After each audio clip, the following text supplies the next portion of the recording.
Dans la vallée de la Marne, au mois d'octobre, la vigne se pare de couleur jaune-orangé. À Cumières, près d'Épernay, Vincent Laval, vigneron, prépare ses terres à passer l'hiver.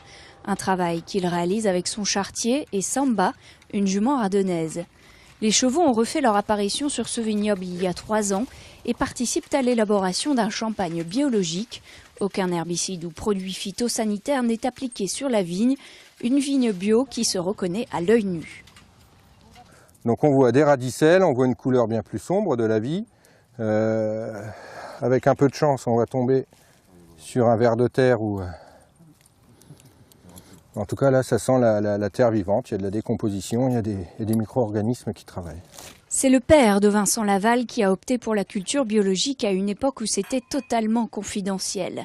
En cave, même philosophie, la vinification ne fait appel à aucune levure, aucun enzyme ni décolorant, ce qui lui donne un goût reflet du terroir. Il y a beaucoup de minéralité dans le vin, il y a des arômes. D'ailleurs mon champagne, moi je préconise de le boire à température de 12 degrés minimum, dans des verres à vin.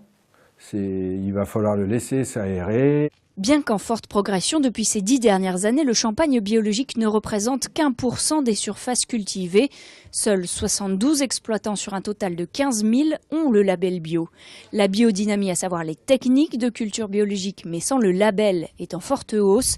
Le comité Champagne, garant de l'appellation, avance une explication. C'est sans doute pour ne pas, on va dire, réduire la puissance et l'imaginaire associé au nom champagne, que certains vignerons qui travaillent leur terre en bio ou en biodynamie n'en font pas état et ne s'en vantent pas. Parce qu'avant tout, il y a l'appellation qui fait rêver à l'étranger.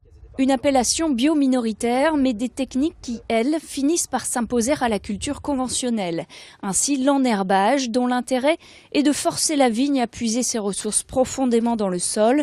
76% du vignoble champenois a adopté cette méthode.